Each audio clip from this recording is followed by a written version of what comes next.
The wind that night carried something dangerous. Not just the autumn chill cutting across the sprawling campus of Ridgemont Military Institute, but something darker. A cruelty so thick you could taste it. The concrete rooftop overlooked the entire training compound, a place where cadets weren't supposed to be after midnight, but rules had never stopped them before. Not when they had numbers on their side. Not when they had pride burning hotter than any discipline.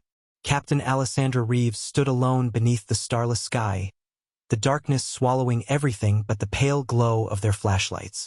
For cadets surrounded her, no 5. She counted them automatically, a habit from years of reading a room faster than most people could blink. Their uniforms were pristine, their jaws clenched with the false confidence that came from being the best in their class, from never having tasted real fear, from never having stared into the abyss and watched it stare back. Before we jump back in, tell us where you're tuning in from, and if this story touches you, make sure you're subscribed, because tomorrow, I've saved something extra special for you. She didn't belong here in their eyes. That much was clear from the moment she'd arrived at Ridgemont 3 weeks ago as the new weapons and tactics instructor. A woman who didn't shout.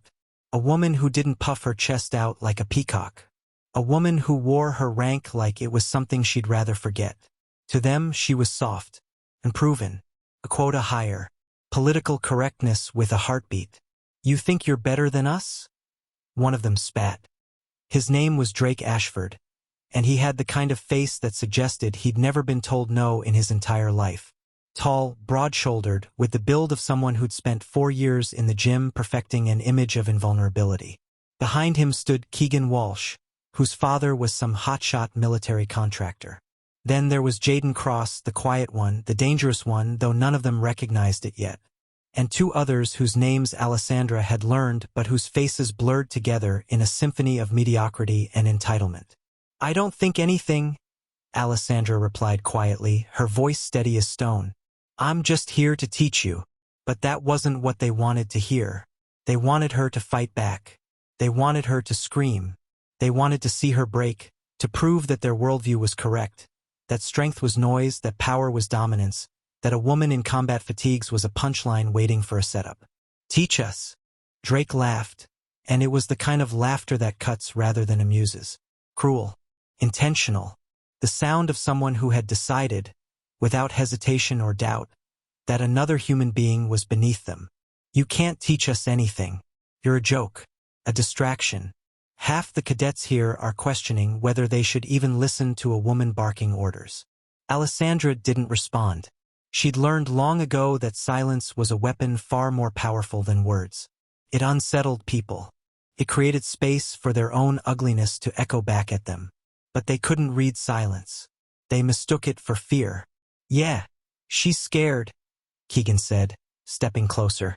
The others formed a tighter circle, a pack dynamic activating like a switch had been flipped. Look at her. She's shaking.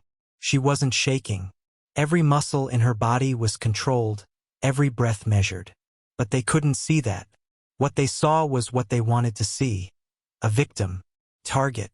Someone they could hurt without consequence. You shouldn't even be wearing that uniform, Jaden said. And his voice was different from the others, quieter, which somehow made it worse. You're not one of us.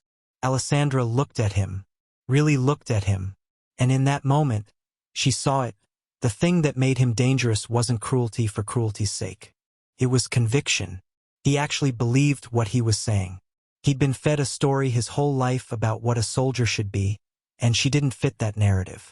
You're right, she said simply. I'm not one of you. The words hung in the air, and something shifted. Drake's hands clenched into fists. His friends took it as permission. What's your name anyway? Keegan asked, but not like he wanted to know. Like he wanted to diminish it, to turn it into something small and mockable. Alessandra Reeves. Alessandra, Drake repeated, drawing out each syllable like it was something poisonous on his tongue. Well, Alessandra, how about we teach you a lesson about respect? It happened in a moment that would fracture time itself, the moment before and the moment after, forever divided by what came next. Drake's hand came up, and before Alessandra could process the movement, she felt it. The shove. Not a push, but a deliberate, forceful thrust that caught her square in the chest. Her boots left the ground. The world tilted in a way that no amount of training could have prepared her for. Not because she was afraid, fear was a luxury she'd learned to manage years ago in places where fear got people killed. But because this moment was so absurdly stupid, so genuinely ridiculous, that her mind momentarily refused to process it. She fell. 3 stories down. The air tore past her as she plummeted, her body twisting in the darkness. She saw the stars wheel above her. Then the ground rushed toward her. Her training kicked in at the last second. A roll, a twist, an attempt to distribute the impact across as much of her body as possible. It wasn't perfect. It was barely adequate. She hit the gravel below with a sound like thunder. Then nothing. Darkness. Silence. The kind of silence that comes when even the wind stops to witness what you've become. Above, on the rooftop, 5 cadets stood frozen. They'd expected her to scream. They'd expected her to cry. They'd expected, in the deepest parts of themselves, for this to be a game that everyone understood the rules to. They hadn't expected this. "Oh my God!" Drake whispered. "Oh my God! Oh my God!" But he didn't run to help her. None of them did. They ran the other direction, their footsteps echoing down the stairwell like the sound of cowardice itself, leaving Alessandra Reeves crumpled on the gravel below. What they didn't know, what they couldn't have known, was that they'd just made the worst decision of their lives.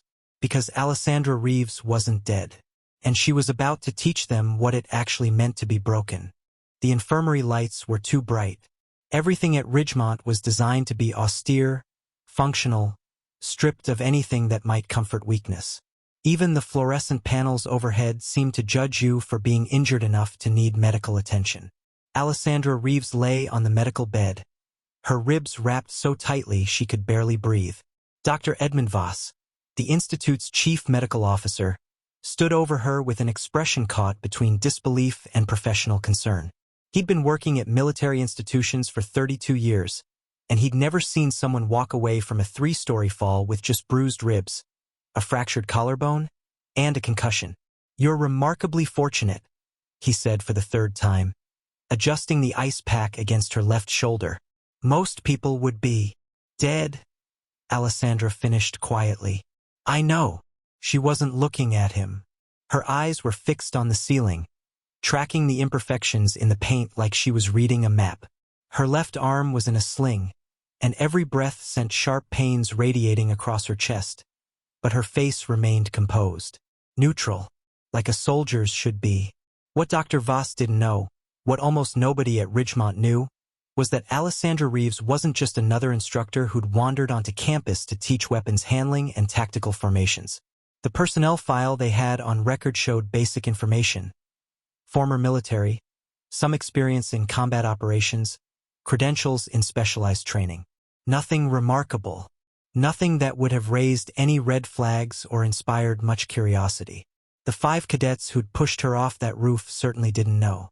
Their parents, who paid substantial tuition for their sons to attend one of the country's most exclusive military academies, didn't know. Even Commandant Harrison Wheeler, who ran Ridgemont with an iron fist and who had hired Alessandra personally 3 weeks ago, had only hinted at the full truth. He'd pulled her aside on her first day and said simply, "They need what you have. They need to understand that strength looks different than they think it does." She'd nodded and asked no further questions. That was how these things worked. The official story at Ridgemont was that Alessandra Reeves was a guest instructor brought in to modernize their tactical training curriculum. She was supposed to shake things up, introduce new perspectives, challenge some of the old methodologies that had been passed down like scripture from one generation of military educators to the next. What the file didn't say, what was deliberately omitted from any official documentation, was that Captain Alessandra Reeves had spent the last 12 years operating in some of the most hostile environments on the planet. She'd been part of a task force so specialized, so secretive, that even most military personnel didn't know it existed. Delta Squadron, an all-female special operations unit that had been involved in counterterrorism operations across 3 continents. The scars on her body told stories that her file never would. There was the thin white line running along her left ribcage from a knife wound in Kandahar. The burns across her right shoulder blade from an IED explosion in a village whose name she'd been instructed to forget. The faint marks on her wrists that could have come from restraints. But she never mentioned them. She'd survived ambushes. She'd survived torture. She'd survived watching two of her sisters in arms bleed out on a desert floor while she worked to stop the bleeding with her own hands, knowing the whole time that the helicopter wasn't coming in time. And then, 2 years ago, she'd gotten the call. A new assignment. Not in the field, but here. At Ridgemont Military Institute, posing as a mid-level instructor with a generic resume and a carefully constructed history. The mission brief had been specific. Assess the next generation of officers. Evaluate their readiness. Identify who has the capacity to be truly exceptional, and who is just playing dress-up in a uniform. Alessandra had taken the assignment because she understood something that most people didn't. War wasn't coming, it was already here, just in different forms now. Asymmetrical threats. Cyber warfare. Proxy conflicts. The old paradigms were becoming obsolete, and the military needed soldiers who could think beyond the playbook, who could adapt faster than their enemies could evolve, who understood that true strength came from something deeper than arrogance and firepower. That's why she was at Ridgemont. That's why she'd walked onto that rooftop alone, knowing full well what might happen. She'd expected hostility. She'd expected resentment. She'd even expected physical confrontation at some point. What she hadn't expected was for it to happen so quickly, so publicly, with such complete disregard for consequence. That level of stupidity, that casual willingness to commit assault, suggested that the cadets genuinely believed themselves to be untouchable, which meant they needed a lesson. "You should rest," Dr. Voss was saying. "I'll need to monitor you for the next 48 hours. Any signs of increased intracranial pressure, any vision changes, difficulty concentrating, you come straight back to me." "Understood," Alessandra said. He hesitated, then added, "The commandant was here earlier, before you woke up. He seemed unusually invested in your condition." Alessandra allowed herself a small smile. Of course he had been. Commandant Wheeler knew exactly what she was. He'd known when he hired her. He'd known when he assigned her to teach those particular cadets. He'd probably been expecting this exact outcome. "Did he say anything?" she asked. "Just that you should take all the time you need to recover. That there's no rush to return to active instruction." Dr. Voss paused, frowning slightly. It was a strange way to phrase it, almost like he was waiting for something. They all were. The 5 cadets were waiting in their barracks, terrified out of their minds, wondering if the woman they'd pushed off a roof was going to file charges, if their military careers were about to end before they even began. Their parents were probably getting anxious calls from the boys, asking what to do, whether to lawyer up. Commandant Wheeler was waiting to see how Alessandra would respond. And Alessandra herself was waiting in this infirmary bed, aching in places she didn't know could ache, thinking about what came next. The truth was a weapon, and she was about to use it with surgical precision. She'd been trained to do much worse things than expose 5 arrogant cadets for what they really were. But she'd also been trained to see potential in people, to understand that desperation and stupidity weren't the same thing as irredeemable malice. Those 5 boys had made a terrible choice, but they were still young enough to learn from it. Still moldable, still capable of becoming something better. Or they'd fight her every step of the way, and she'd ensure they never wore a uniform again. Either way, the game was about to begin. "How long have you been an instructor here, Captain Reeves?" Dr. Voss asked, making notes on her chart. 3 weeks, she said. "And you were already getting pushed off rooftops?" "First incident," she confirmed. He shook his head in disbelief. Remarkable woman. If he only knew, Alessandra thought. If anyone really knew who she was, what she'd done, where she'd been, they'd understand that a 3-story fall was barely worth mentioning. The real fall was about to happen for those 5 cadets. And unlike her, they wouldn't land safely on gravel. They'd land where it mattered. In their consciences. The moment the 5 cadets reached the stairwell, they transformed. Gone was the swagger, the arrogance, the carefully constructed image of invulnerability. What remained was panic, raw, primal, suffocating panic that made their hands shake and their voices crack as they descended the concrete steps like they were fleeing a burning building. Drake Ashford was the first to speak, though speaking wasn't quite the right word for the incoherent stream of profanity and denial that poured out of him. "She's dead. Oh God, she's dead. We killed her. We actually killed her." "Shut up," Jaden Cross hissed, grabbing Drake's arm to stop him from running. His voice was steady, but his eyes betrayed him, wide, pupils dilated, the look of someone whose worldview had just shattered. "Don't say that. Don't even think it." But they were all thinking it. They'd all seen the way her body had twisted in the darkness, the sickening silence that followed impact. Nobody fell 3 stories and walked away. Nobody. Keegan Walsh was the one who suggested they run. Not to get help, not to call for an ambulance or alert the medical staff, but to run, to disappear, to pretend they'd been somewhere else with somebody else, doing something completely different when it happened. "We weren't there," he said, his voice taking on the desperate tone of someone trying to convince himself as much as the others. "We were in the barracks. We were studying. We were anywhere but that roof." The other 2 cadets, Marcus Holloway and Tyler Brennan, said nothing. They just followed, their uniforms still crisp and perfect, completely at odds with the fear radiating off them like heat off pavement in summer. They took the back stairwell, avoiding the main corridors. The institute was mostly quiet at that hour. It was past midnight, and even the night watches were minimal in the administrative buildings. The barracks were empty except for a few cadets who'd skipped the mandatory social gathering that evening. Cadets too absorbed in their studies or their private concerns to pay attention to 5 terrified people rushing past their doors. Drake threw himself onto his bunk the moment they entered their shared quarters. His hands were shaking so badly he could barely grip the edge of the mattress. "What do we do?" he whispered. "What the hell do we do?" "Nothing," Jaden said, but the word came out hollow. "We do nothing. We say nothing. We were here all night." "Someone will find her," Tyler said. His voice was higher than usual, almost childlike. "The night watch. Someone always does a perimeter check." "Then that's not our fault," Keegan said. But even he didn't sound convinced. "We didn't push her off the roof. She fell. She was trespassing up there. It's her fault for being somewhere she shouldn't have been." It was a lie they constructed together, brick by brick, reinforcing it with the kind of desperate logic that only worked if you never looked at it directly. If you never allowed yourself to really think about what you'd done. About the sound of her body hitting the ground. About the way she didn't move. About the possibility that somewhere on this campus, a woman they'd hurt was bleeding out alone in the darkness. Marcus finally spoke. "What if she's not dead? What if she's just hurt?" The question hung in the air like a grenade with the pin pulled. "Then she'll tell," Drake said flatly. "She'll press charges. My father will kill me. He'll actually kill me." "So what?" Jaden's voice carried an edge now, something sharper and more dangerous than fear.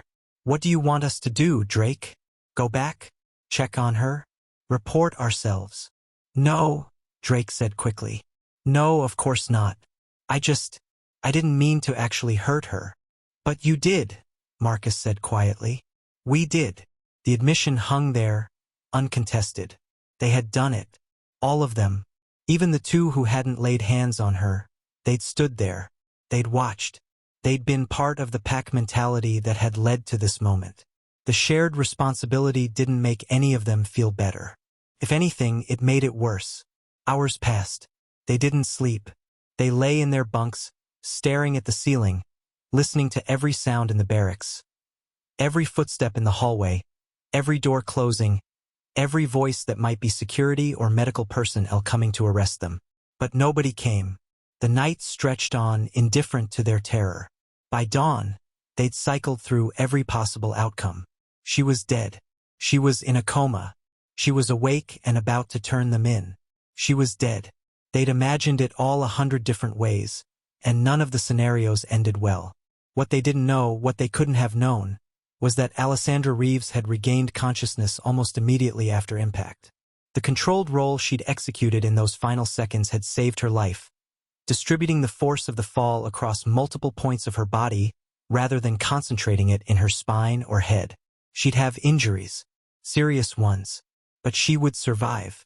She'd been found by Dr. Voss during his early morning rounds, checking on some cadets in the infirmary who were recovering from minor ailments. He'd heard her moving, heard her attempting to stand despite the pain, and immediately called for help. By the time the 5 cadets were sitting in their morning classes, trying desperately not to seem anxious or suspicious, Alessandra was in the infirmary's private room, being monitored constantly, her injuries documented, her medical file being updated with each passing hour. But still, nobody came for them. Not yet. The commandant knew what had happened. Word traveled fast in a military institution, and his position meant he heard everything. But he made no move to summon the 5 cadets. No confrontation, no accusations, just silence. That silence was worse than any confrontation could have been. Drake couldn't eat lunch. The thought of food made him nauseous. Keegan kept asking if anyone had heard anything, if anyone was talking about the incident, if the cadets at other tables seemed to know something. But there was nothing. The campus seemed to move forward as if nothing had happened, as if Alessandra Reeves was simply sick, or on leave, or had never existed at all.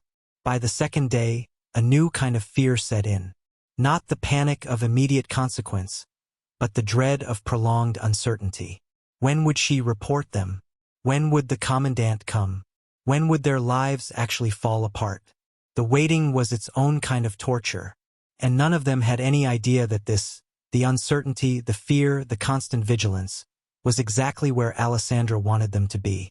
Because breaking people didn't require violence. Sometimes it just required patience. And she had plenty of that. The personal quarters at Ridgemont Institute weren't designed for comfort. They were designed for efficiency. Alessandra Reeves sat on the edge of her military-issued bed, her torso wrapped in compression bandages, staring at the framed photograph on her nightstand. It was the only personal item she kept visible in this room. Everything else was standard issue, interchangeable, temporary. The photograph showed 7 women in desert combat gear, standing in front of a desert compound with mountains visible in the distance. Their faces were darkened by sun and dust, their expressions hard but not unkind. One of them was Alessandra, younger by about 8 years, her arm around a woman with copper-red hair and freckles across her nose. That woman's name had been Sarah Chun, past tense. Dr. Voss had left her with strict instructions to rest, but rest was something Alessandra had never been good at. Her mind moved too fast, calculated too much, processed information even when she wasn't consciously trying to. It was a skill she'd been taught, then a skill she'd refined, and finally a skill that had become so intrinsic to her personality that she couldn't turn it off even if she'd wanted to. The Delta Squadron had found her 12 years ago when she was just another junior officer in naval intelligence, competent but restless, talented but underutilized. The military was full of women like her, women who could think 3 moves ahead, who could read a tactical situation the way other people read a book, who understood that strength came from something deeper than physical prowess. Commander Victoria Kessler had recruited her personally. They'd met in a coffee shop off base, which was irregular enough to make Alessandra immediately suspicious. Kessler had simply slid a photograph across the table, the same photograph that now sat on Alessandra's nightstand. "These are the best," Kessler had said without preamble. "Not the loudest. Not the ones who get written up in dispatches or photographed for recruitment posters. The best. If you're interested in being part of something that actually matters, something that very few people will ever know about, something that will change how you understand what it means to serve, meet me here next Thursday. Bring your military ID and nothing else." Alessandra had brought her ID. The training that followed had been the most intense 12 weeks of her life. Not because it was physically demanding, though it was, but because it required a fundamental rewiring of how she understood combat, strategy, and her own capacity for adaptation. Delta Squadron wasn't built like traditional special operations units. It was smaller, more specialized, and its members were selected not for their ability to follow orders, but for their ability to understand when orders needed to be questioned. They operated in situations where the rules of engagement were murky, where the intelligence was incomplete, where the difference between success and failure wasn't measured in body counts but in outcomes that saved more lives than they took. Her first operation had been in Yemen, a hostage rescue that had gone sideways when the intelligence proved incomplete. 2 of the hostages weren't actually hostages. They were insurgent assets trying to gather information on American military presence in the region. Alessandra and her team had identified the deception mid-operation, adjusted their approach, and gotten the actual civilians out while managing the asset situation with a level of sophistication that would never appear in any official report. That's when she understood what Delta Squadron really was. It wasn't about warrior culture or proving dominance. It was about solving problems that conventional military approaches couldn't handle. It was about being smart enough, trained enough, and adaptable enough to operate in the gray spaces between black and white. Over the next 12 years, Alessandra had served in 14 different countries. She'd been tortured twice. Once in a basement in Kandahar, once in a facility in the Horn of Africa. The basement in Kandahar had been during her 3rd year with Delta Squadron. It had lasted 72 hours. She'd gotten out because her team had never stopped looking for her, and because she'd identified a pattern in her captor's behavior that gave her a 30-second window of opportunity. The second time had been worse in some ways, better in others. Worse because she'd had more time to think about her situation, to really understand the permanence of what might happen to her. Better because the skills she'd developed over time allowed her to mentally separate herself from the pain in a way that had seemed impossible during the first encounter. When she'd finally made it back to extraction both times, she hadn't fallen apart. She'd debriefed. She'd written reports. She'd participated in after-action reviews designed to improve protocols for future operations. And then she'd gone back out and done it again. But Sarah Chun had died on an operation in Pakistan. That had happened 3 years ago. They'd been pursuing a high-value target, a weapons trafficker who'd been supplying components for improvised explosive devices that were killing civilians at a rate that kept Alessandra awake at night. The intelligence had been solid. The approach had been calculated. The backup had been in place. But intelligence could be wrong. Calculations could fail. And backup didn't always arrive in time. Sarah had taken a round in the abdomen during the extraction. Alessandra had kept her conscious, kept pressure on the wound, kept talking to her the entire helicopter ride to the nearest field hospital. She'd held her hand in the oar while the surgeons fought to stop the bleeding. She'd been there when they'd called it. Internal injuries too extensive, blood loss too severe, the body breaking down faster than medicine could repair it. Sarah's last words had been to Alessandra, "Don't let them make you hard. Not all the way." It was good advice. The kind of advice that was almost impossible to follow when you spent your life in environments where hardness meant survival. But Alessandra had tried. After Sarah's death, she'd taken a year of reduced operations. She'd gone to therapy, military psychologists who were trained to understand the specific kinds of trauma that came with her line of work. She'd written letters to Sarah's family that she never sent. She'd stood in Arlington Cemetery at a grave marked with her friend's name and tried to make peace with the fact that she'd survived and Sarah hadn't. That's when the offer had come. A different kind of assignment. Less field work. More mentorship. The chance to shape the next generation of soldiers before they got into situations like the one that had killed Sarah. Commandant Wheeler had known exactly who she was when he'd brought her to Ridgemont. He'd served with distinction in his own career, and he'd been given the latitude to make his own hiring decisions for key positions. When he'd contacted Delta Squadron leadership about the possibility of placing someone at his institution, the answer had been enthusiastic. "They need to understand what real strength looks like," Wheeler had said during their initial meeting. "Not the kind they read about in promotional materials. The real kind. The kind that looks like discipline and sacrifice and the willingness to question yourself." Alessandra had taken the assignment knowing exactly what she was being asked to do. Assess. Evaluate. Identify those with real potential and figure out how to unlock it. Identify those who were just playing dress-up and make that reality clear to them. She hadn't expected to be tested quite so quickly. She hadn't expected 5 arrogant cadets to literally push her off a roof. But sometimes the universe accelerated timelines. Sometimes the test came faster than you anticipated. As she sat on her bunk, ribs aching, her body cataloging every bruise and strain. She thought about Sarah. She thought about the lesson her friend had given her at the end. Don't let them make you hard, not all the way. Those 5 cadets weren't evil. They were just young. They were just products of a system that had convinced them that arrogance was strength, that dominance was leadership, that cruelty was acceptable as long as it was justified by superiority.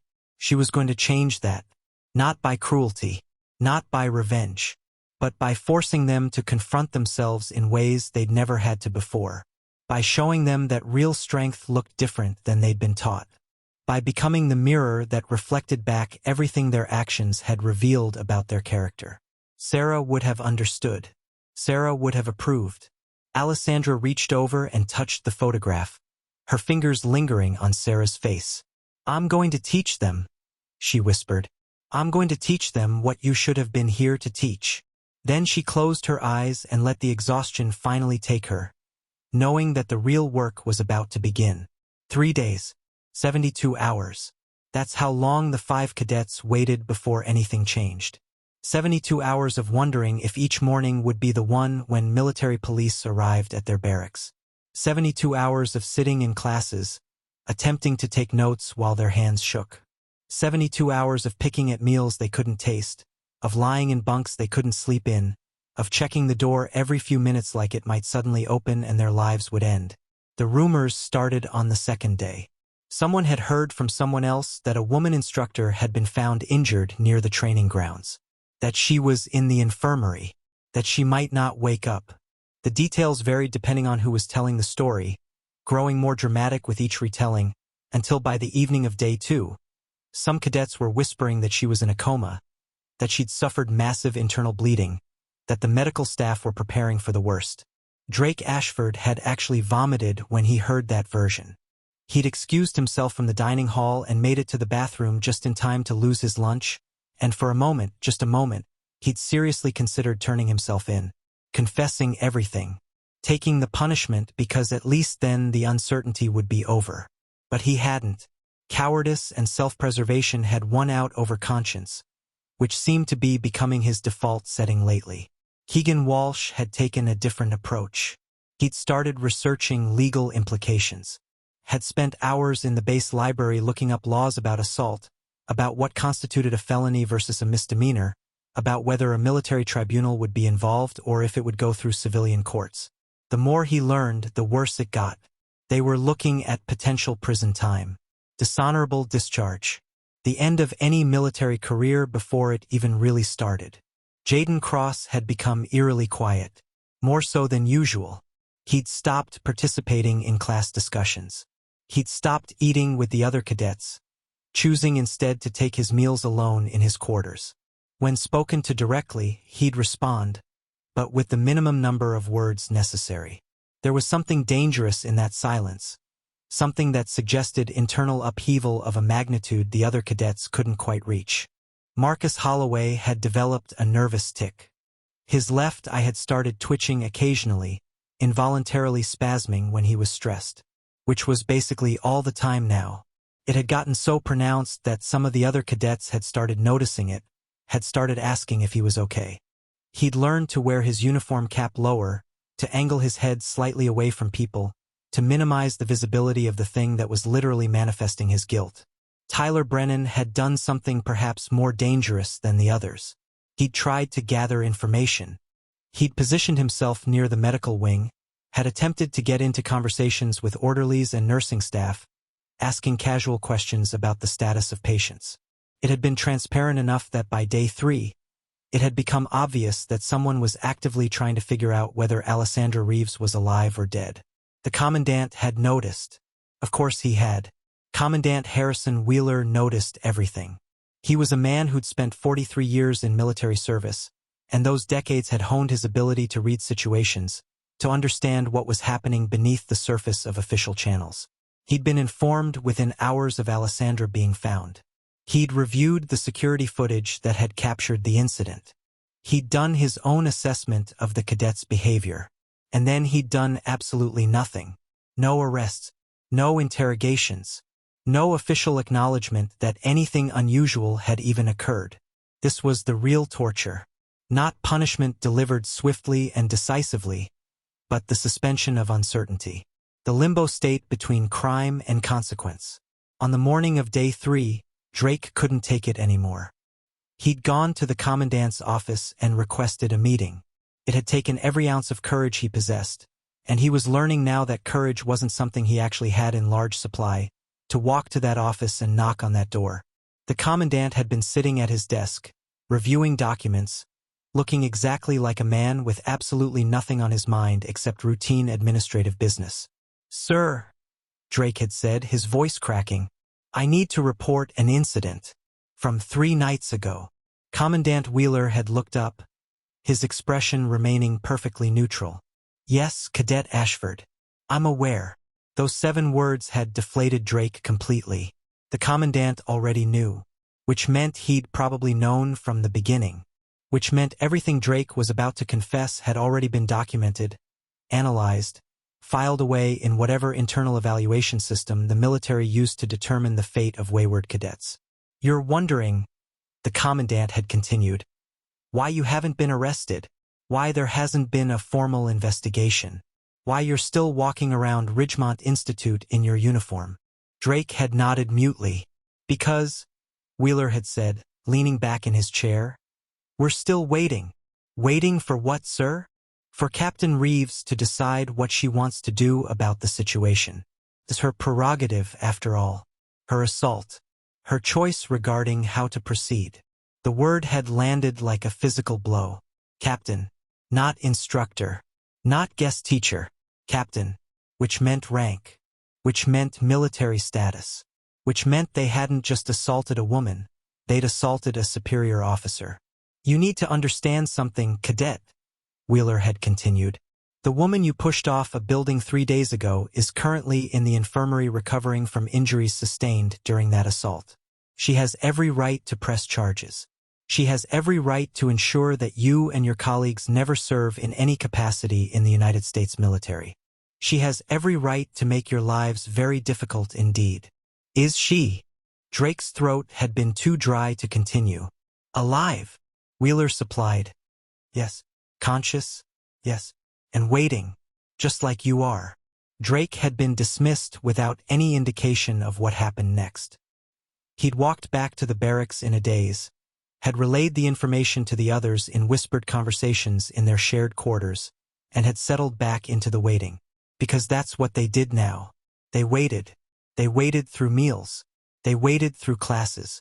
They waited during training exercises that now felt like they were being conducted under a microscope.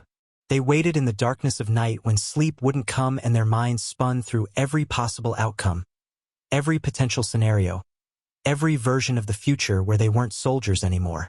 The uncertainty was becoming unbearable.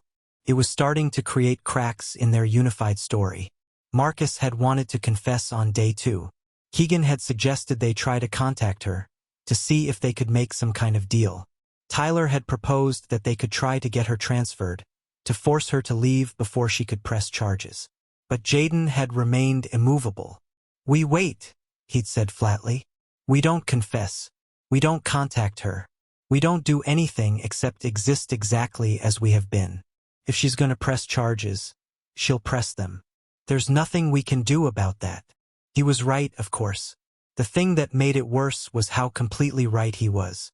On the evening of day 3, as the sun was setting over Ridgemont Institute and painting the sky in shades of orange and red, Alessandra Reeves was being helped out of the infirmary by Dr. Voss.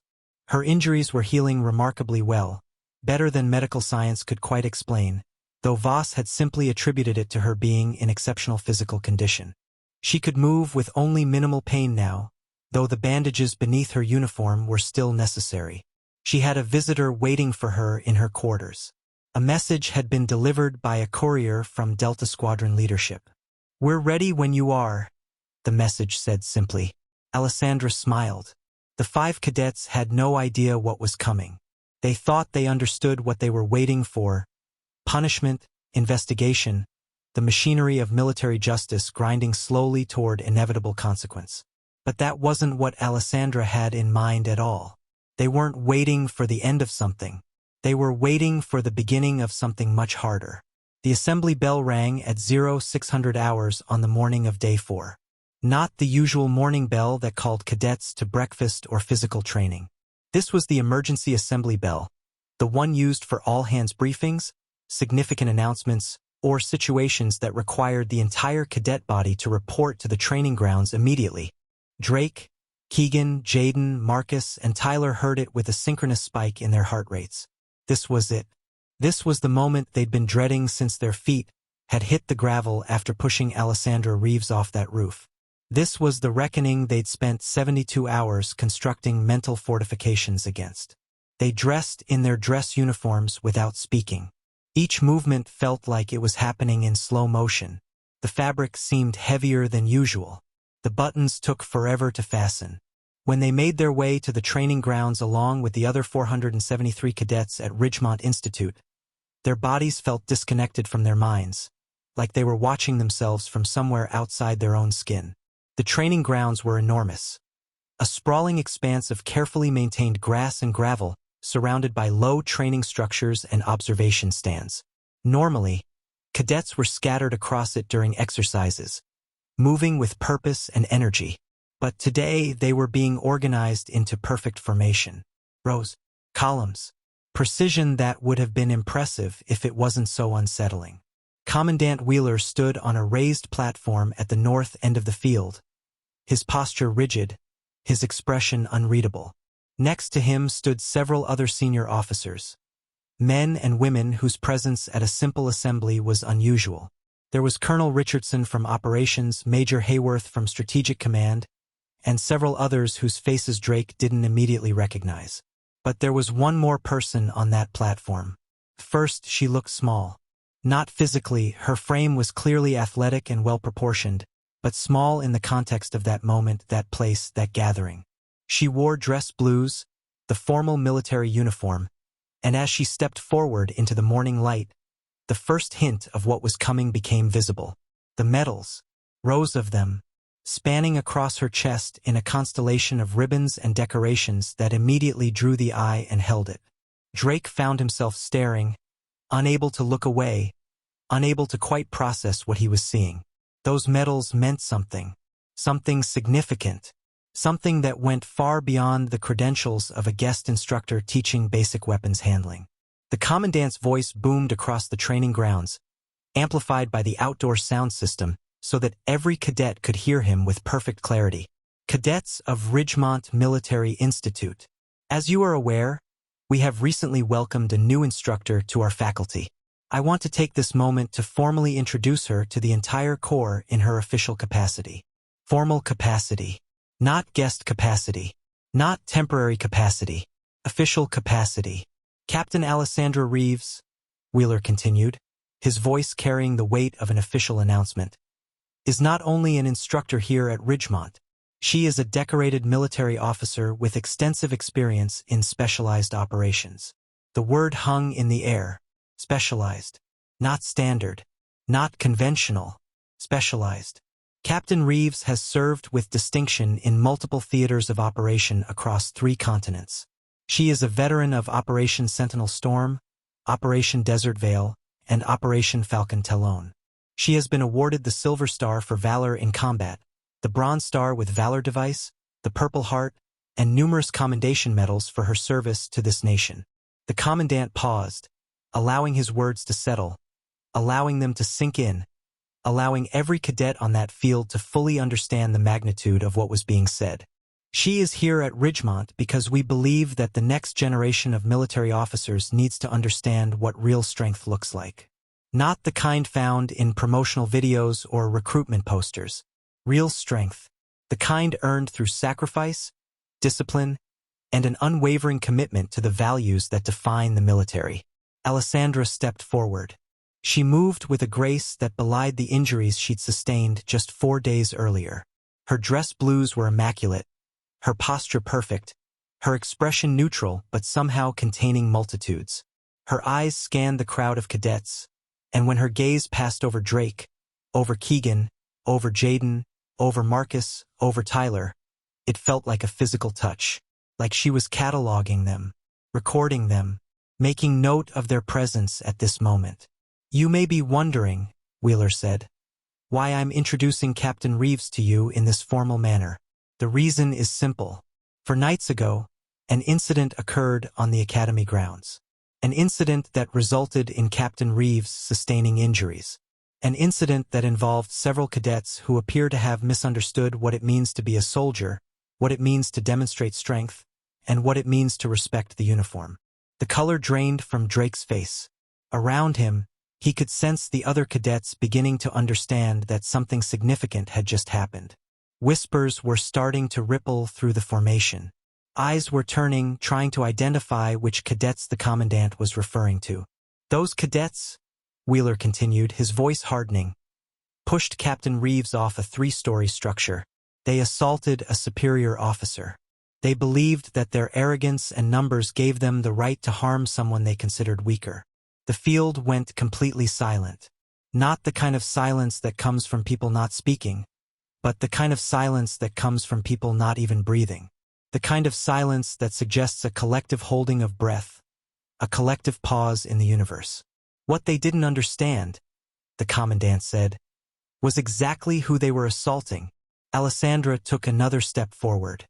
She stood now at the very edge of the platform, close enough that those in the front rows could see the details of her medals, could see the careful way she moved, economical, controlled, the movement pattern of someone who'd been trained extensively in tactical operations.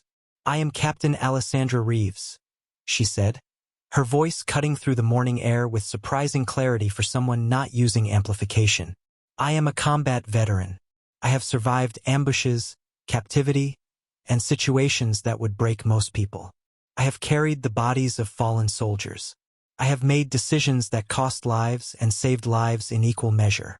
And 4 nights ago, I was pushed off a roof by 5 cadets who thought that action would define me." She paused, letting her gaze sweep across the formation again. "Strength," she continued, "is not what you demonstrated that night. Strength is not arrogance. Strength is not numbers. Strength is not the ability to overpower someone you perceive as weaker. Strength is discipline. Strength is honor. Strength is the capacity to stand back up after being knocked down, and the wisdom to know when fighting is necessary and when forgiveness is the harder choice." The implication hung there. She was still alive. She was still here.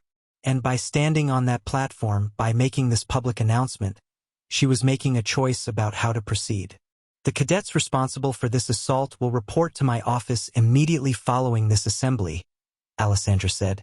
"And your real education is about to begin." She turned and walked back to stand beside Commandant Wheeler, her bearing unchanged, her expression unreadable.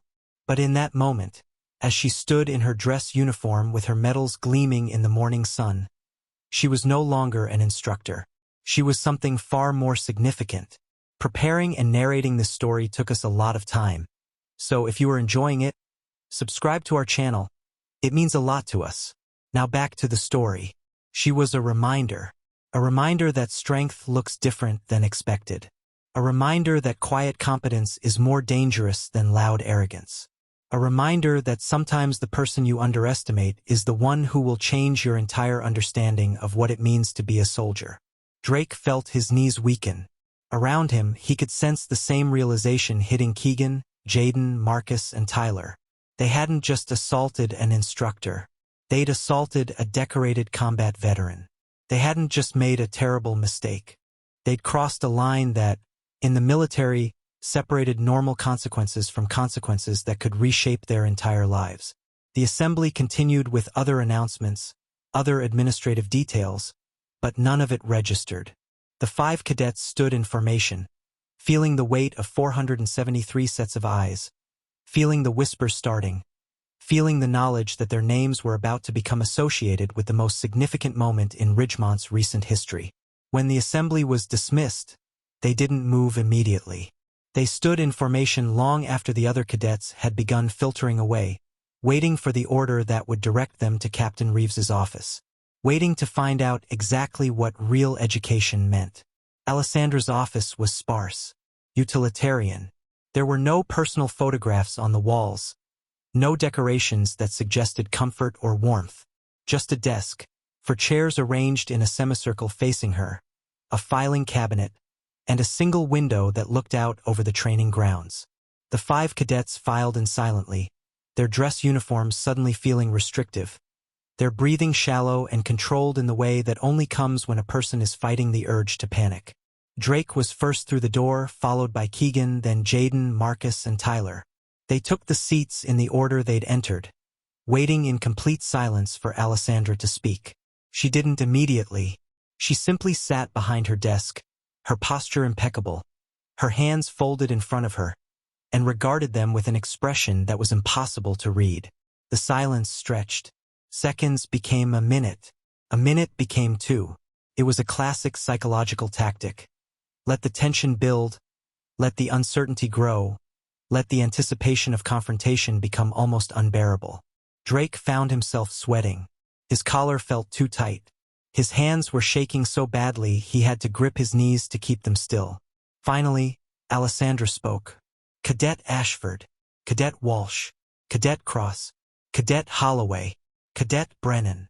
She said their names slowly, deliberately, like she was entering them into an official record. Do you know what you've done? None of them answered immediately. The question seemed to demand a response, but answering felt dangerous. Like any word they said could be used against them, could compound the situation, could make things worse. We assaulted you, ma'am, Jaden finally said. His voice was steady, but his jaw was clenched tight enough to snap. We pushed you off a building. We assaulted a superior officer. Yes, Alessandra said simply. You did. And do you understand what that means? We're going to be discharged, Marcus said quietly. It wasn't a question. It was a statement of fact as he understood it. We're going to be dishonorably discharged. We're going to face criminal charges. Those are possibilities, Alessandra said.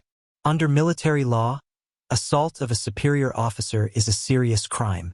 The penalties range from reduction in rank to imprisonment.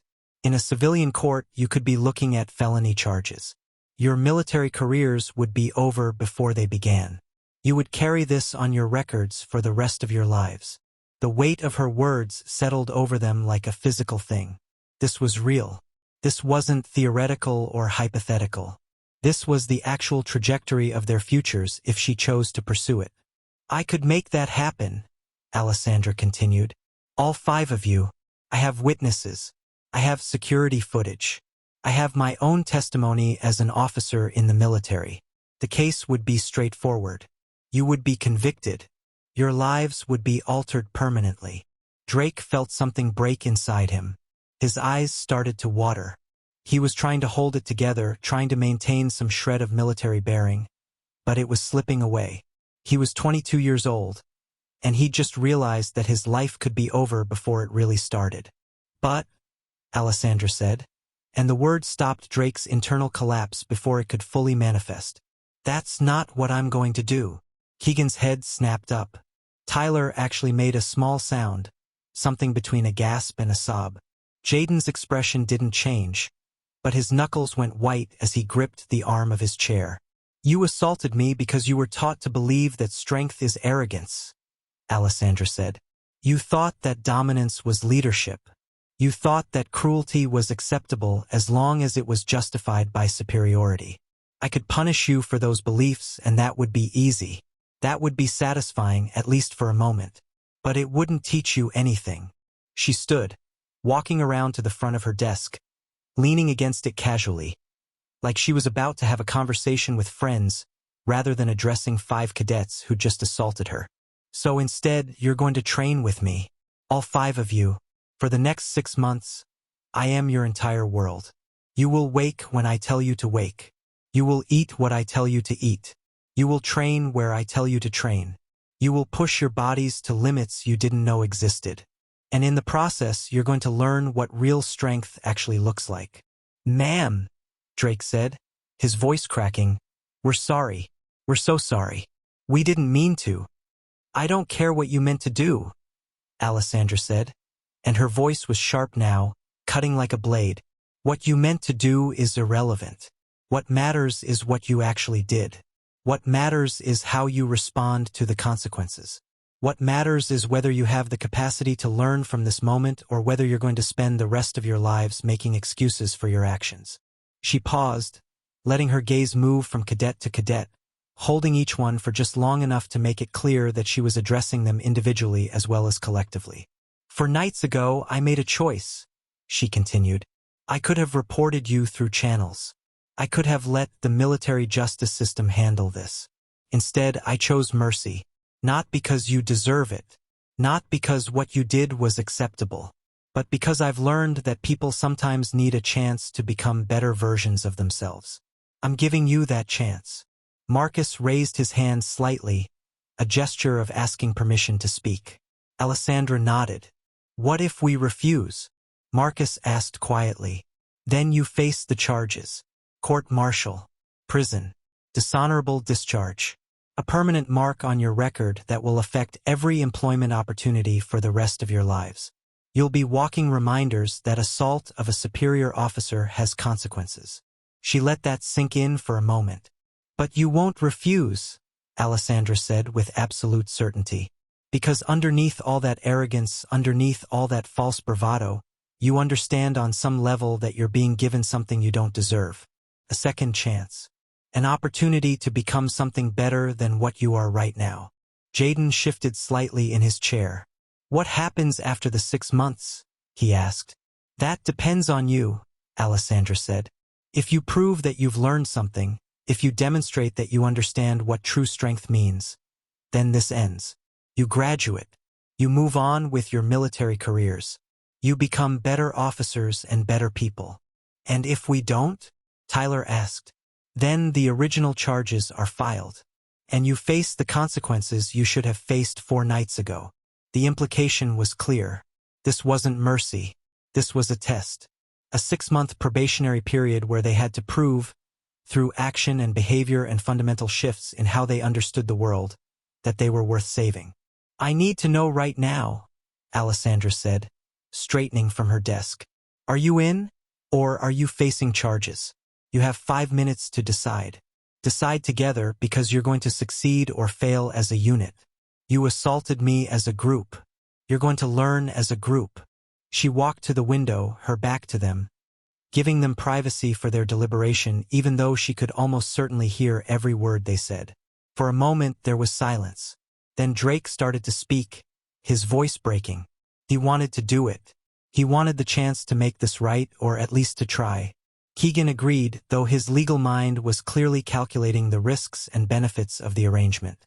Marcus was quiet but nodded. Tyler was crying openly but voiced his consent. And Jaden, after a long moment of consideration, said simply, "We're in." Alessandra turned from the window. "Then starting tomorrow at 0500 hours, you report to the training grounds. Bring physical training gear. Bring water.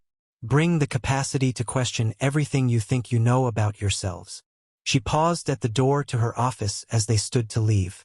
"And understand this," she said, her voice low enough that they had to lean in to hear. "The woman you pushed off a roof survived. The woman you're about to train with has looked death in the eye multiple times. The woman you're going to answer to has done things in the name of her country that would make your nightmares seem like peaceful dreams.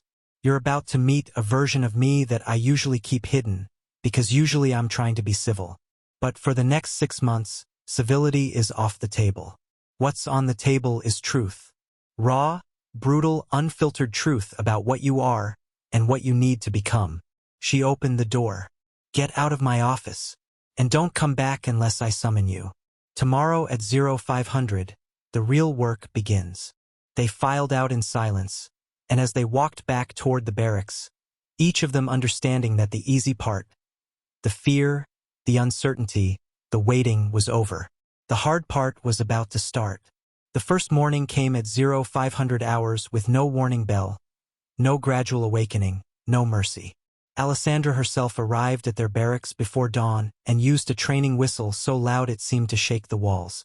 The 5 cadets had been warned about this, but knowing it was coming and experiencing it were 2 entirely different things. They stumbled out of their bunks, still half asleep, and made their way to the training grounds in the pre-dawn darkness. Alessandra was already there, along with several pieces of equipment they'd never seen before in their formal training. Tires, ropes, mud pits, obstacle structures that looked designed by someone who had studied the specific ways to break human beings. "You have 60 seconds to be in formation," Alessandra said, checking her watch. 60 seconds to be standing where I need you to be. After that, every second you're late counts as a push-up. Starting now. They moved faster than they'd ever moved before. 53 seconds later, all 5 of them were standing in front of her, breathing hard, their physical training uniforms slightly rumpled from the hasty dressing. "Welcome to the first day of the rest of your lives," Alessandra said. "For the next 6 months, you are going to learn what it means to be broken. Not by me and not by circumstance. You're going to learn to break yourselves, and then you're going to learn how to put yourselves back together." The first week was designed to establish baseline.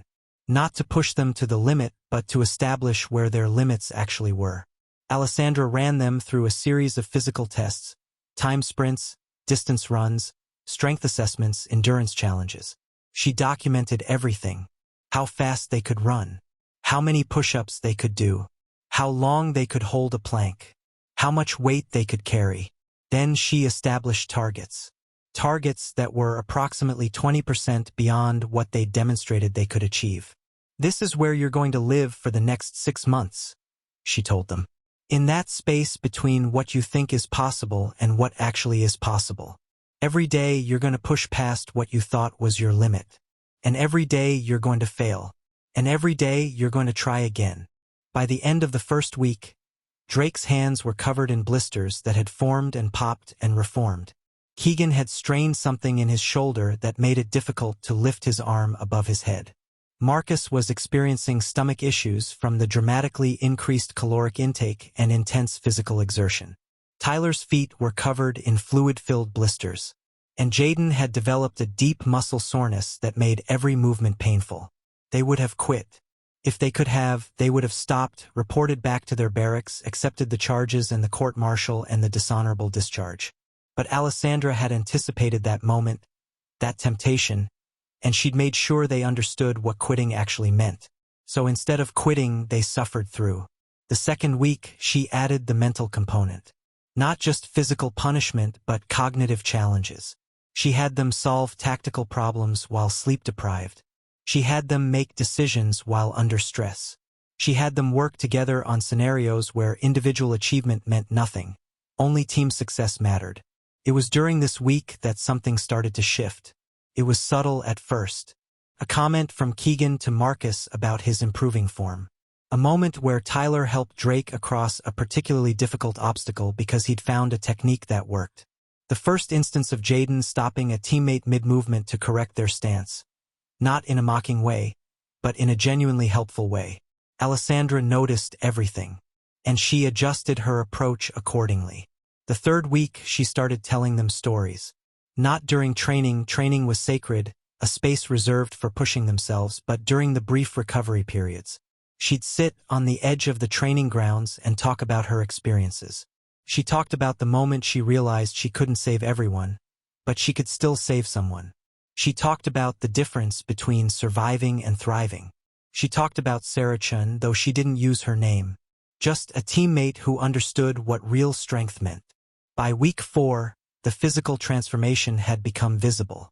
Drake's posture had changed. His shoulders were more relaxed now, his arrogance replaced with a kind of quiet confidence. Keegan had stopped calculating and started trusting. Marcus had found his rhythm. Tyler had developed a mental toughness that surprised even himself. And Jaden had become something like a natural leader, not through dominance, but through understanding what each team member needed to succeed. The second month brought a new phase entirely. Alessandra introduced elements of actual combat training. Not full tactical operations, but controlled scenarios. Exercises where the stakes felt real even though they weren't. Exercises where failure meant something, where quick thinking mattered, where individual training had to translate into team performance. It was during one of these exercises that Jaden made a tactical decision that saved 3 of his teammates from a simulated casualty. He'd identified a weakness in the scenario setup, understood how Alessandra would adjust the problem, and positioned his team accordingly. When she stopped the exercise and asked him to explain his reasoning, he'd articulated it with such clarity that even Alessandra had nodded in approval. "That's what intelligence looks like," she'd said. "Not just physical capability, but the capacity to think strategically, to see what's happening and anticipate what comes next." Week 6 brought the turning point that none of them had anticipated. They were running an 8-mile distance exercise in brutal heat when Keegan collapsed. Not dramatically, not with any fanfare. He simply fell to his knees, his body unable to continue processing the physical demand. His legs gave out. His breathing became rapid and shallow. He was done. But instead of calling the exercise and ending it there, Alessandra ordered the other 4 to keep moving. The message was clear. Keegan was a liability right now, and they had to choose between succeeding as a team or protecting a teammate. Marcus, without hesitation, picked up Keegan's weight and kept moving. He carried him for the remaining 3 miles. His pace slowed. His breathing became labored. His entire body was screaming at him to stop. But he didn't. And the other 3 adjusted their pace to stay with him, to support him, to ensure that they all finished together. When they crossed the finish line, Keegan was barely conscious. Alessandra immediately had medical standing by, had him checked over, confirmed he was okay. And then she looked at all 5 of them. "This," she said simply, "is what I've been trying to teach you. Not strength as dominance. Strength as commitment to people around you. Strength as the willingness to carry someone else's burden when they can't carry it themselves. Strength as understanding that you're only as strong as your weakest member." By month 3, they'd stopped resenting her. They'd stopped wishing they could escape. They'd begun to understand that Alessandra wasn't their enemy. She was their teacher, and the harshness of her teaching methods came from a place of genuine investment in their development. She started eating meals with them sometimes, started sitting with them during recovery periods, started asking them about their lives outside of training, where they came from, what brought them to Ridgemont, what they wanted to do with their military careers. And she listened, really listened. Not the way someone listens when they're waiting for their turn to speak, but the way someone listens when they actually care about understanding. The physical transformation was complete by month 4. They were lean and muscular in ways they hadn't been before. But more importantly, they were different mentally. The arrogance was gone. The sense of superiority had evaporated. What remained was something harder to define but easier to recognize, a kind of grounded confidence. An understanding of their own capabilities mixed with an appreciation for the capabilities of others. Month 5 brought actual tactical operations. Real scenarios, or as close to real as training could get. Alessandra brought in other military personnel to role-play as opposing forces. She set up ambushes and complications. She forced them to make decisions that had real consequences, even if those consequences were limited to the training environment. It was during one of these operations that Drake surprised everyone, including himself. Faced with a decision point where the tactical advantage belonged to the opposing force, he'd made a choice that went against conventional strategy. Instead of pursuing the numerical advantage, he'd chosen to secure a defensive position that allowed them to control the scenario outcome. It had worked, more than worked. It had demonstrated a level of strategic thinking that was genuinely impressive. "That was innovative," Alessandra had said afterward. "That was the kind of thinking that wins battles that conventional approaches lose. Good work, cadet." It was the first genuine praise she'd given to any of them, and somehow it meant more than all the encouragement in the world. By month 6, they weren't 5 separate cadets anymore. They were a unit, a team, something that functioned as a single organism with 5 individual components. They understood each other's strengths. They compensated for each other's weaknesses. They moved together with a coordination that came from months of operating in proximity to one another, of pushing past their limits together, of learning to trust each other implicitly. Alessandra watched them during their final training exercise, a comprehensive scenario that would test everything they'd learned. And as she watched, she thought about Sarah. She thought about how Sarah would have recognized what these 5 had become. How Sarah would have understood that this was what the training was really about. Not punishment, Not revenge, but transformation, becoming something better. When the exercise ended and all 5 cadets were standing in front of her, exhausted but triumphant, she smiled. "You've done the work," she said simply. "Now comes the hard part, using what you've learned to actually become the soldiers this country needs." The sun was setting over Ridgemont Institute when Jaden Cross found himself standing alone outside the training equipment storage facility. He wasn't supposed to be there. The day's training had concluded 3 hours ago, and the cadets were technically free to pursue their evening activities: studying, physical recovery, personal time. But Jaden had found himself drawn to this place almost without conscious intention. His feet carrying him here while his mind was still processing something that had happened during the afternoon's drill. Alessandra had pulled him aside after the other cadets had been dismissed. Not in an official capacity. Not as a reprimand or correction. She'd simply asked if he had a moment to talk, and they'd ended up walking the perimeter of the training grounds as the afternoon light began to shift toward evening. "You've made remarkable progress," she'd said, not looking at him but keeping her gaze on the grounds ahead of them. "All of you have. But there's something I want to talk to you about specifically." Jaden's immediate internal response had been defensive. He'd prepared himself for criticism, for some area where he was still falling short, some way in which his understanding remained incomplete. But that wasn't what she'd said at all. "When you pushed me off that roof," Alessandra had continued, "you were the quietest of the 5. You didn't laugh the loudest. You didn't shout the cruelest insults. But in some ways, your silence was more dangerous than the noise the others made." Jaden hadn't responded. He'd been waiting for her to continue, to explain what she meant by that characterization.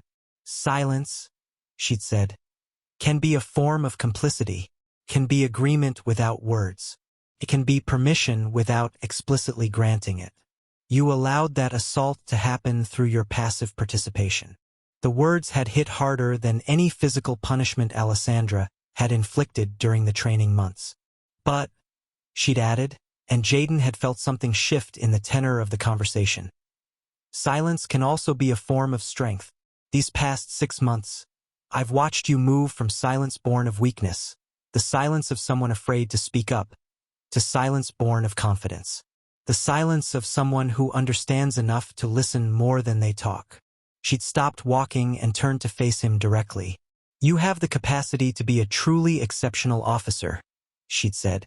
"Not because you're the strongest, not because you're the loudest, but because you're the most thoughtful. You think before you act. You understand consequences. You see what others miss. That's a rare quality, and I want you to know that I see it in you." Now, standing alone in the fading light, Jaden was processing those words in a way that felt almost overwhelming. For 6 months, he'd been focused on surviving the training, on pushing himself past his limits, on functioning as part of a unit. But Alessandra's words suggested something deeper. They suggested that his growth extended beyond physical capability or even tactical knowledge. They suggested that she'd been evaluating him as a person, understanding his psychology, recognizing potential that went beyond the surface. He wasn't the only one experiencing this kind of moment, though he didn't know it yet. Drake, meanwhile, was sitting in the base library, staring at a blank email on his laptop screen. His father had messaged him 2 days ago asking how things were going at the academy. For the past 6 months, Drake had been deliberately vague in his responses, keeping contact minimal, not explaining what he was doing or why his training schedule was different from the other cadets. His father would eventually find out about the assault, about the 6-month probationary training. When that happened, it would likely end in confrontation. His father had very specific ideas about what masculinity looked like, and getting pushed off a roof by someone and then training under that person for 6 months probably didn't align with his vision. But Alessandra had said something during a conversation the previous week that had stuck with him. She'd asked him about his relationship with his father, and when he'd explained the dynamics, she'd simply nodded and said, "Fear of disappointing someone is sometimes the thing that prevents us from actually becoming worthy of their pride. You're going to have to decide whether you're building yourself for his approval or for your own integrity." He'd started typing the email, then deleted it. Started again. Deleted again. He wasn't ready yet. But eventually he would be ready to tell his father the truth. Not because he was afraid of the consequences, but because he understood now that some things were more important than approval. Marcus had taken a different approach to his breakthrough. He'd requested time to meet with one of the base counselors, something he'd never felt comfortable doing before. The anxiety he'd developed during his college years, the sense that he wasn't quite good enough, that he was somehow fraudulent in his presence at the academy, had become visible to him in a new way during the training. Alessandra's method of pushing each person past their perceived limits had inadvertently exposed the root of some of his self-doubt. When faced with tasks that seemed impossible, his first instinct was still to assume he was incapable rather than to assume the task was simply difficult. Alessandra had noticed and had suggested, in her characteristically direct way, that professional support might help him reframe those patterns. Strength isn't just physical, she told him. Sometimes strength is acknowledging that you need help understanding yourself. He'd made the appointment, and for the first time he was talking about his childhood, about the pressure he'd internalized to be perfect, about the ways that pressure had translated into paralysis when faced with genuine challenge. It was uncomfortable, but it was also somehow liberating. Keegan had experienced his breakthrough during the week when he'd collapsed during the distance run. He'd been ashamed initially, ashamed that his body had failed him, ashamed that Marcus had needed to carry him, ashamed that he'd demonstrated weakness in front of the others. But Alessandra had pulled him aside after he'd recovered and asked him a question that had fundamentally shifted his perspective. "Do you think less of Marcus for carrying you?" she'd asked. "No," Keegan had said immediately. "I think more of him. I think he was incredibly strong." "Exactly," Alessandra had replied. "Accepting help when you need it isn't weakness. It's intelligence. It's understanding the limits of individual capability and having the humility to work with others to overcome those limits. You gave Marcus the opportunity to demonstrate strength. That took courage." The conversation had freed him from something he hadn't even realized he was carrying. He'd spent years building an identity around intellectual capability, around being the smartest person in the room. But intelligence without the capacity to accept help, to work collaboratively, to understand the value of others, that was just a different form of arrogance. Tyler's moment had come during a recovery session when Alessandra had been telling a story about a fellow soldier who'd had severe self-doubt despite exceptional capability. Tyler had recognized himself in that story immediately. He'd always been the one who needed external validation, who needed to be told he was doing well, who couldn't trust his own assessment of his performance. During the training, Alessandra had deliberately withheld external validation, forcing him to learn to evaluate his own progress independently. "You're looking to other people to tell you that you're good enough," she'd said to him one afternoon. "But the only opinion that matters is your own. Not in a selfish way, not in a way that ignores feedback, but in a way that understands that, ultimately, you're the one who has to live with your decisions and your capabilities. You have to believe in yourself first." He cried that night, not from shame or frustration, but from the relief of understanding that validation could come from within, that he had the capacity to trust his own judgment. But it was Jaden's moment that would become the catalyst for something larger. He'd found Alessandra in her office, working late as she often did. He'd asked if they could talk, and she'd looked up from her desk with an expression that suggested she'd been expecting this conversation at some point. "I need to apologize," Jaden had said. "Not just for the roof.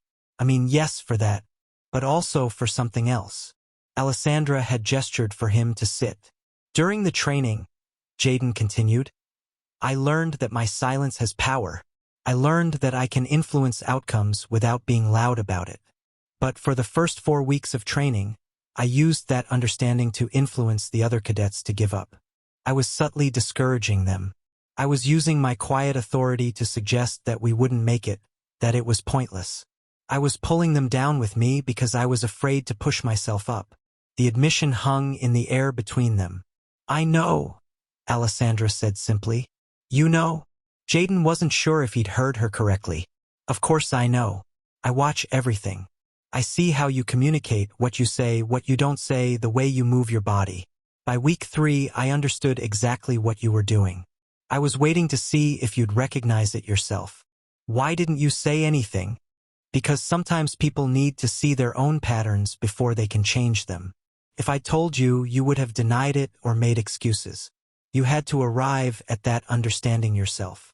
Jaden felt something settle in him, a kind of peace that came from being truly seen, understood at a level that went beyond surface observation. Alessandra wasn't just training them. She was seeing them, really seeing them in ways they often didn't see themselves. The question now, Alessandra continued, is what are you going to do with that knowledge? Are you going to use your influence to lift people up or pull them down? Up, Jaden said immediately. I want to lift people up. Then you have the potential to be an exceptional leader. Not the kind that leads through dominance, but the kind that leads through understanding. That's what the world needs. When Jaden left her office that night, something fundamental had shifted. The other 4 cadets could sense it when he returned to the barracks. They could see it in the way he carried himself, in some indefinable quality of presence that hadn't been there before. Jaden had integrated the lessons of the training into his understanding of who he was as a person. He'd moved from intellectual recognition of the principles to embodied understanding. And when he shared what had happened, not in detail but in essence, with the other 4, something shifted for them as well. They realized that their individual breakthroughs weren't just personal achievements. They were part of a collective transformation. They were becoming, together, something that was greater than the sum of their individual parts. The final week of training, they didn't move as 5 separate cadets being led by one instructor. They moved as a unit that included Alessandra, 5 people united in the understanding that strength was something that existed between people, in the space where individual capability met collective purpose. The graduation ceremony at Ridgemont Military Institute was held on a Saturday morning in late spring. The parade grounds had been immaculately prepared, with chairs arranged in precise rows for the families, the faculty, and the invited military dignitaries who came to witness the commissioning of the next generation of officers. The weather had cooperated: clear skies, moderate temperature, the kind of perfect conditions that seemed designed for significant moments. The graduating class of 474 cadets stood in formation, their dress uniforms crisp, their postures rigid with the kind of formal bearing that was expected at such an event. Among them, 5 cadets stood with a presence that seemed slightly different from the others. Not noticeably so, the average observer wouldn't have picked up on it. But those who knew them, those who'd watched their transformation over the past 6 months, could see it. A kind of quiet confidence. A sense of earned rather than assumed authority. Commandant Wheeler delivered the opening remarks, speaking about the tradition of Ridgemont Institute, about the legacy of excellence that the graduating class was inheriting and building upon. His words were measured and formal, the kind of speech that was expected at such occasions. But there was a particular emphasis when he spoke about certain individuals who had demonstrated exceptional growth, exceptional character, and exceptional promise for their future in military service. He didn't name the 5 cadets directly. He didn't need to. Everyone at the ceremony knew who he was referring to. Then it was time for the guest speaker. The stage had been set with anticipation. Who would Ridgemont have chosen to address the graduating class? It was a role of honor, typically given to distinguished military figures or accomplished alumni. The commandant made the introduction with particular care, describing the speaker's service record in measured but impressive terms. Alessandra Reeves stepped onto the stage in her full navy dress uniform, her medals gleaming in the morning sunlight. She moved with the same economical grace she'd demonstrated throughout the 6 months of training, and the cadets in the audience recognized something in that movement. They'd learned it themselves. They'd internalized it. The movement pattern of someone who understood their own capability and didn't need to broadcast it. She stood at the podium for a moment, surveying the graduating class, her gaze passing over the 5 cadets who'd assaulted her 6 months earlier. Her expression was neutral, but there was something in her eyes that suggested recognition, acknowledgement, perhaps even a kind of pride. When I arrived at Ridgemont 6 months ago, she began, her voice carrying clearly across the outdoor space without amplification. I came with a specific purpose, not to teach you tactics or weapons handling, not to improve your physical fitness or your technical capabilities. Those were secondary objectives. My primary purpose was to evaluate whether the next generation of military officers understood what it actually means to be a soldier. She paused, letting her gaze sweep across the formation again. Soldiers, she continued, are not measured by their arrogance. They are not measured by their ability to dominate those they perceive as weaker. They are not measured by their willingness to hurt others in the name of establishing dominance. If those were the measures of a soldier, we would be training bullies, not leaders. The words landed with specific intent, directed particularly at the 5 cadets who understood exactly what she was referencing. True strength, Alessandra said, is discipline. It's the capacity to understand your own power and choose restraint when restraint is appropriate and force when force is necessary. It's honor, not the kind of honor that comes from appearances or reputation, but the kind that comes from knowing in your deepest self that you are acting with integrity. It's heart, the capacity to care about people around you, to understand that leadership means service, that your rank is a responsibility to those under your command, not a permission to dominate them. She stepped away from the podium, standing at the edge of the stage, her posture open and direct. I've spent the last 6 months watching many of you discover what true strength looks like. I've watched you push past what you thought were your limits. I've watched you learn to work as teams rather than as individuals competing for dominance. I've watched you develop the capacity to recognize weakness in yourselves and do something about it instead of hiding it or projecting it onto others. Her gaze locked particularly on Jaden, then moved to Drake, Keegan, Marcus, and Tyler in sequence. But I want to speak specifically to something that happened 6 months ago, she continued. 5 cadets assaulted me. They pushed me off a building, believing that action would demonstrate their strength. Instead, it demonstrated their weakness. It demonstrated that they'd confused dominance with strength, that they'd internalized a fundamentally flawed understanding of what military service means. The audience had gone very still. This wasn't the kind of statement typically made at graduation ceremonies. This wasn't polite or comfortable. This was raw truth, and the fact that Alessandra was speaking it in front of the entire graduating class, their families, and military leadership suggested that something significant was about to be said. Those 5 cadets, Alessandra said, spent the next 6 months training with me. They spent those months learning, not through punishment, but through the kind of intensive training that forces you to confront yourself. And I want to say this publicly, in front of all of you, in front of their families, in front of military leadership. They have become exactly the kind of officers this country needs. Not because they're the strongest, but because they were willing to change. She paused, her expression serious but not unkind. Change is the hardest thing a human being can do, she continued. It requires acknowledging that you were wrong. It requires accepting that your understanding of the world was incomplete. It requires doing the work, day after day, hour after hour, to become something different. These 5 individuals did that work. They earned the right to wear the uniform they're wearing today, not just through commissioning, but through demonstrating that they understand what that uniform represents. Alessandra returned to the podium. So my message to all of you, to the entire graduating class, is this: strength isn't what you think it is.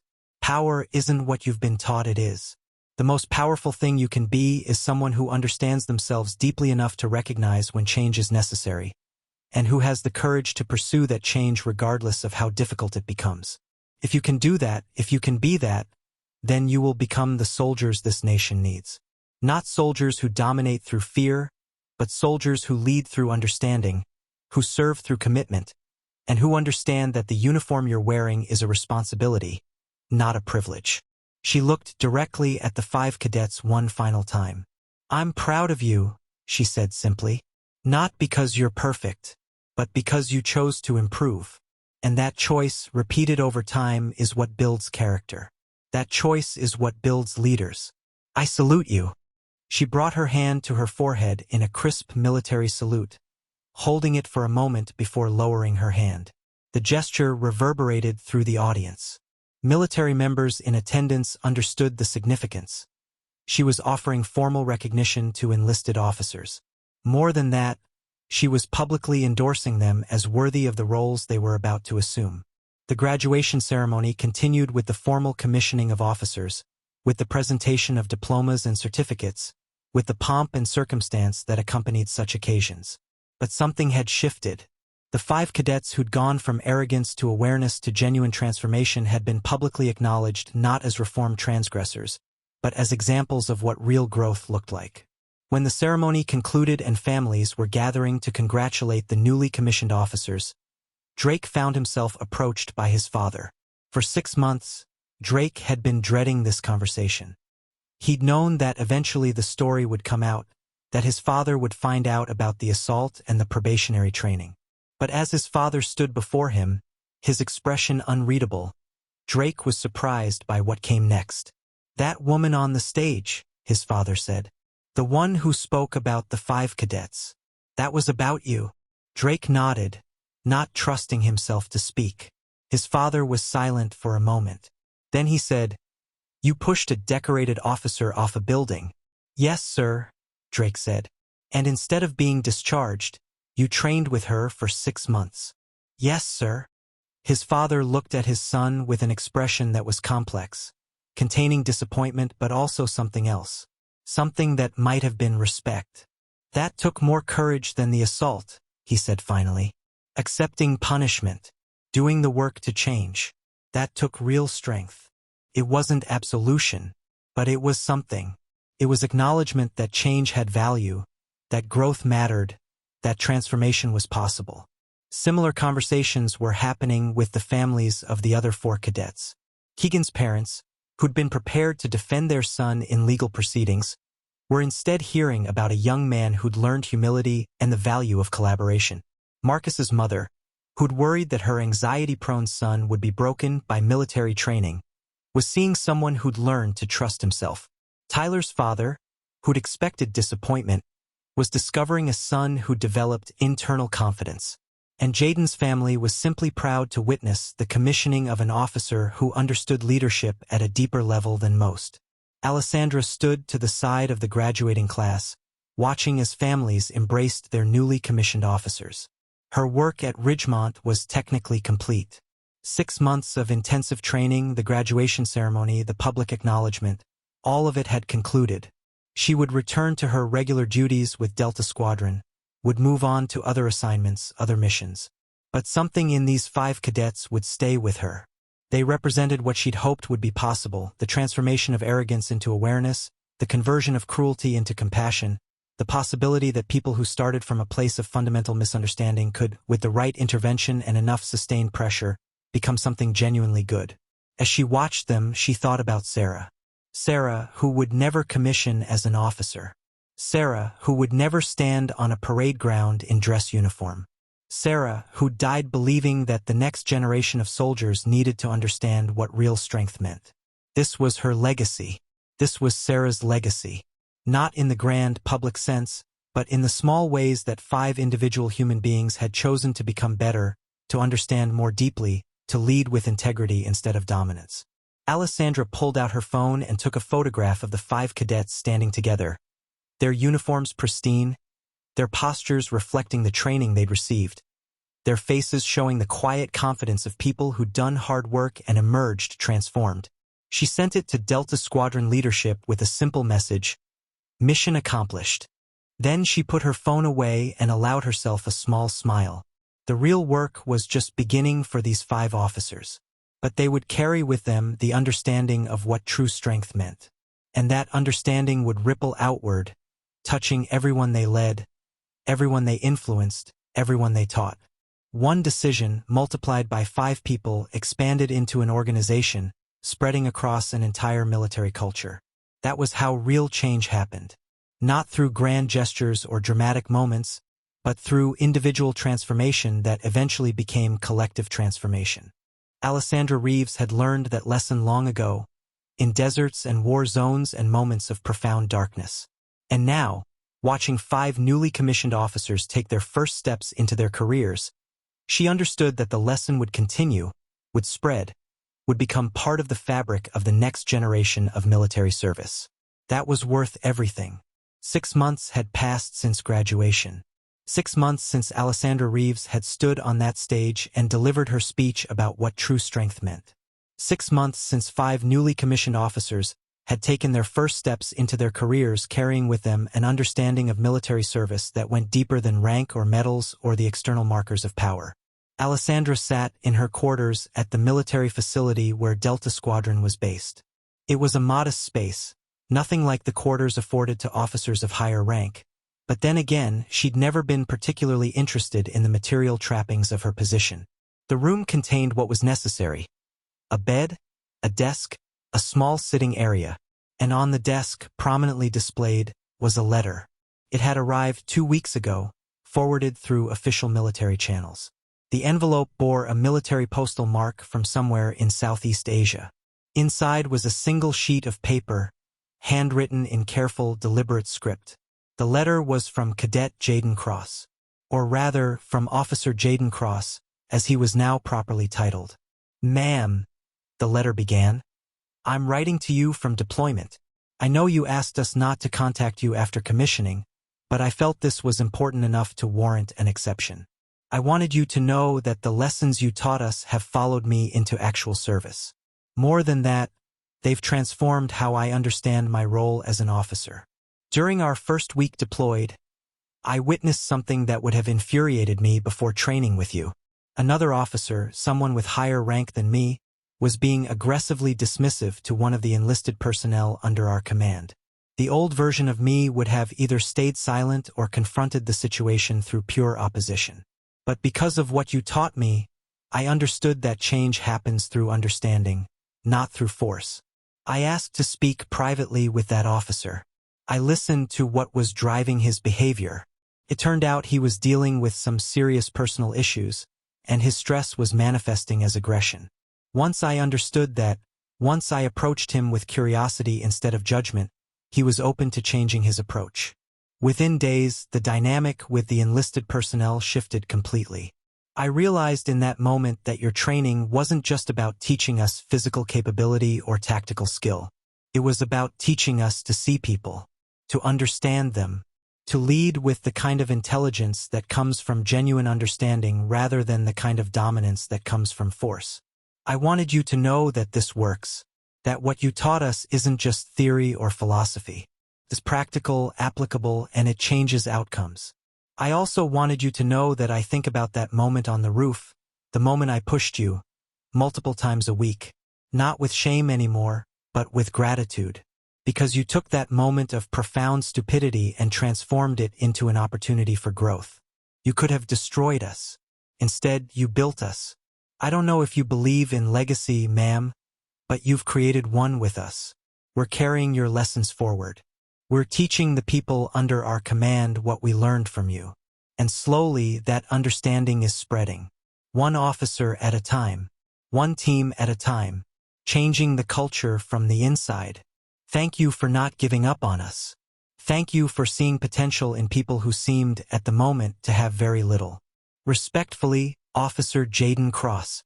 Alessandra had read the letter 17 times since it arrived. She traced her fingers over the words, understanding exactly what Jaden was communicating. He wasn't just reporting success or expressing gratitude. He was confirming that the work had meaning beyond the immediate moment. He was suggesting that the transformation that had happened over 6 months at Ridgemont Institute was now extending outward into the broader military structure, influencing others, creating ripples. Over the following weeks, other letters had arrived. One from Marcus Holloway, who'd taken a position in military training and development and was incorporating principles of psychological resilience into the curriculum for recruits.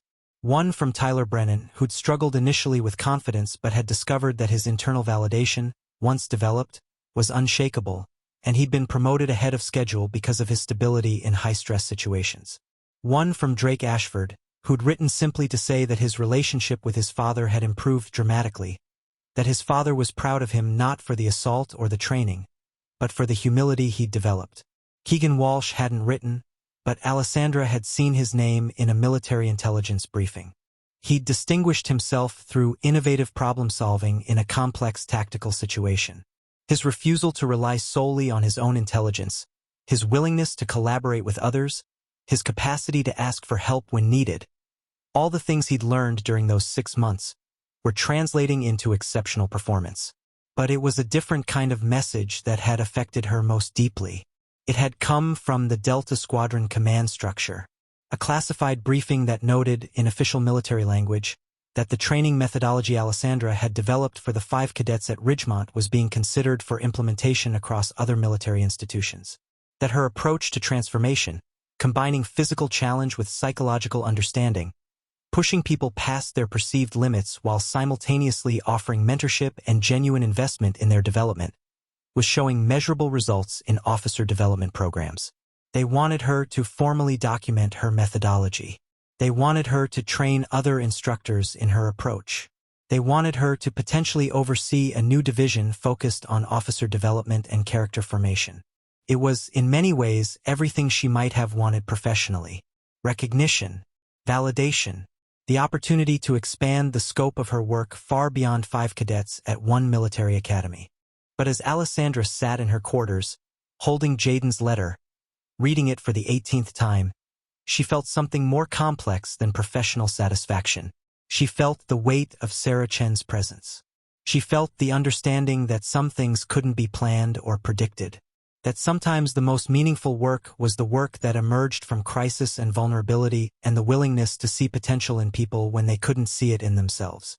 She pulled out her journal, the same journal where she kept all her significant memories, all her important documents, all the things that mattered too much to lose.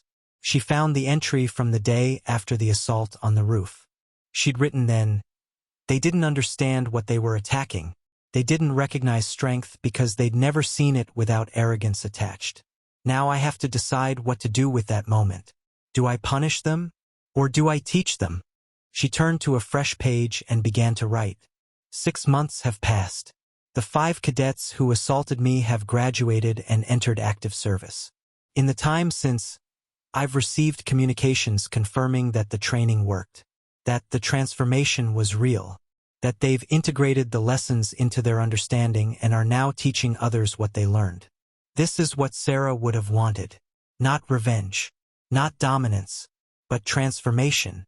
The understanding that people are capable of change if given the right pressure and the right support. That strength without compassion is just brutality.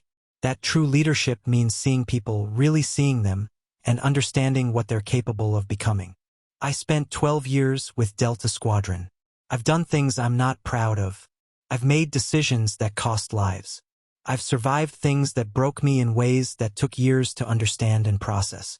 But this 6-month period at Ridgemont Institute might be the most significant work I've ever done. Because it's not about tactical objectives or mission parameters or geopolitical outcomes. It's about fundamental human transformation. It's about one person choosing to believe in the potential of 5 other people, even when those 5 people had given every indication that they didn't deserve that belief. I think about what would have happened if I'd chosen the easy path. If I'd filed charges, pursued the court-martial, ended their careers before they began. The military would have seen justice. But the world would have lost 5 officers who now understand what it means to lead with integrity. I think about how many other people have been assaulted or wronged in ways far more serious than what happened to me. I think about how difficult it is to choose mercy, how much harder it is to invest in someone's transformation than to simply punish them. But I also think about Jaden's letter, about Marcus's work with recruits, about Drake's reconciliation with his father, about Keegan's innovations, about Tyler's quiet confidence. I think about how each of them is now carrying forward what they learned, teaching others, creating a slow but steady shift in how military officers understand leadership and strength. This is Sarah's legacy continuing through them. This is what happens when you choose to see potential in people. When you choose to teach instead of punish. When you choose to invest in transformation even when it's extraordinarily difficult. The question now is, what do I do with this understanding? Do I expand it? Do I formalize it? Do I try to make it part of the larger military structure? I think the answer is yes. Not because I'm seeking recognition or validation, but because if this methodology works for 5 arrogant cadets at Ridgemont Institute, it might work for others. It might become part of how we train the next generation of military leaders. It might contribute to a fundamental shift in how we understand strength, leadership, and the capacity for human transformation. Sarah believed this. She died believing this. And now, 6 months after confronting the 5 cadets who assaulted me, I understand that her belief was right. That transformation is possible. That people are capable of becoming something better. That sometimes the greatest strength is the willingness to invest in someone else's growth, even when that investment is costly, even when the outcome is uncertain, even when the easier path would be to simply walk away. I'm going to say yes to the expanded role. I'm going to document my methodology. I'm going to train other instructors. And I'm going to carry forward Sarah's legacy by helping other people understand what true strength means. Because falling isn't the end. Sometimes falling is exactly where the lesson begins. Alessandra closed her journal and set it on the desk beside Jaden's letter. Outside her window, the sun was setting, casting long shadows across the military compound. In a few weeks, she would begin the formal transition to her new role. She would start working on documentation of her training methodology. She would meet with military leadership about implementation strategies. But for now, in this moment, she simply sat with the knowledge that her choice, the choice to see potential in 5 cadets who'd assaulted her, the choice to teach instead of punish, the choice to invest in transformation, had created something meaningful. Something that would continue long after her involvement ended. She thought about all the people who would never know the story of what happened at Ridgemont Institute. All the enlisted personnel who would be trained by officers who'd learned the lessons that Alessandra taught. All the future generations of military personnel who would benefit from a subtle but fundamental shift in how leadership was understood and practiced. She thought about how change happened. Not through grand gestures, not through dramatic moments of victory, but through one person seeing potential in another. Through sustained effort over time, through the willingness to believe that people could become something better. She thought about Sarah Chun, whose name would never appear in any official military document about this methodology, whose contribution would go unrecognized by everyone except Alessandra, but whose belief in transformation, whose commitment to the idea that strength meant something deeper than power, whose sacrifice had made all of this possible. And finally, she thought about what true strength really was. Not the ability to overcome others through force. Not the capacity to dominate through intimidation or cruelty. But the strength to look at someone who'd hurt you, to see the person beneath the action, and to choose to invest in their transformation. That was the lesson. That was what the 5 cadets had learned. That was what Alessandra would spend the rest of her career teaching others. Strength isn't about power. It's about growth. It's not about dominance. It's about transformation. It's not about force. It's about faith in human potential. And sometimes the most powerful thing you can do is believe in someone else when they can't believe in themselves. Stand beside them as they do the hard work of becoming better.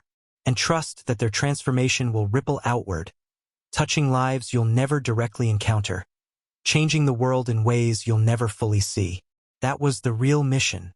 Not the tactical objectives or the geopolitical outcomes, but the quiet, persistent, unmeasurable work of helping human beings see their own potential and choose to become something better. Alessandra opened her window and looked out at the fading light. Tomorrow would bring new challenges, new responsibilities, new opportunities to expand the work she'd begun.